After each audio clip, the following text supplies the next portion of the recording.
మోరియా అనే పిలుపు వెనకాల ఒక అద్భుతమే దాగి ఉంది. భక్తుడు కోసం వరం అనమాట. వామన్ భట్ దంపతులు కర్ణాటక నుంచి బీదర్ వచ్చి స్థిరపడిపోతారు. వాళ్ళకి సంతానం లేదు. సంతానం లేకపోతే మోర్గాం గణపతి ఆలయంలో గణపతిని నిత్యం పూజిస్తూ ఉండరు. మాకు సంతానం లేదు, సంతానాన్ని ప్రసాదించు అంటే మోర్గాం గణపతి ఆశీస్సుల వల్ల వాళ్ళకి ఒక కొడుకు పుడతాడు. పుట్టిన తర్వాత పాపం ఆ పిల్లవాడికి అనారోగ్యం చేస్తుంది. అప్పుడు గోసావి అనే ఒక ఆయన, గోసావి అంటే పూజారి, అర్చకుడు అని అన్నమాట అర్థం.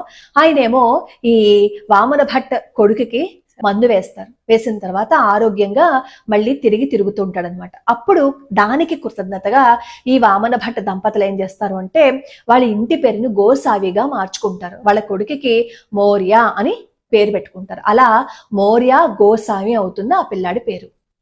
సరే, తల్లిదండ్రులు గణపతిని ఆరాధించటం వల్ల ఈ మోరియా గోసావికి కూడా గణపతి అంటే ప్రాణం అనమాట. ఎప్పుడైనా సరే తల్లి కడుపుతో ఉందని అనుకోండి, ఏ ఆలోచనలు అయితే ఉంటాయో, వేటినైతే చూస్తుందో ఆ ఇంపాక్ట్ పుట్టే బిడ్డ మీద పడుతుంది. వీళ్ళు ప్రతి క్షణం గణపతినే కదా ఆరాధించారు.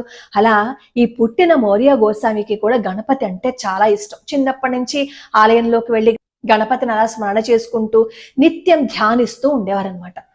అసలు గణపతి తను ఏ ఆహారేమో ఈ గణేష్ నవరాత్రులు వస్తాయి. గణేష్ నవరాత్రుల్లో ఈ గణపతి దేవాలయాలు చాలా రద్దీగా ఉంటాయి కదా. సరే, ప్రతి నిత్యం ఎలా అయితే నివేదన పెట్టడానికి వెళ్ళేవారో ఈ మోరియా గోస్వామి, అలాగే ఆ రోజు కూడా దేవాలయానికి వెళ్తారు. అయితే దేవాలయంలో పింగళి అని ఒక గొప్ప సంపన్నులు అనమాట. వాళ్ళు ఏం చేస్తారు, స్వామివారి కోసం నివేదనని తీసుకొచ్చి స్వామివారికి నివేదనగా పెడతారు.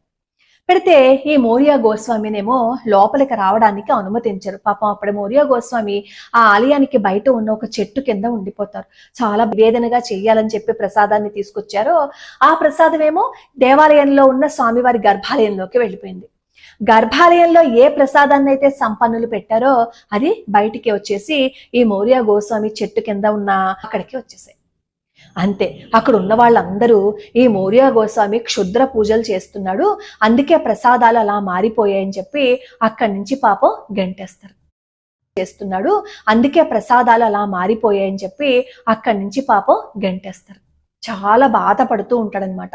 అలా బాధపడుతుంటే మోరియా గోస్వామి ఇంకా గణపతి తట్టుకోలేకపోతారు. ఎవరు మాత్రం భరిస్తారు? చెప్పతే ఏం చేస్తారు అంటే వాళ్ళు ఏం అర్చకుడి కల్లో కనిపించి, నేనే ఇది చేశాను, నువ్వు వెంటనే వెళ్ళి మోరియా గోస్వామి దేవాలయంలోకి తీసుకురా అంటే ఆడు నేను రాను, నాకు అంత అవమానం జరిగింది, నేను ఇక రాను అని చెప్పంటారు. అప్పుడు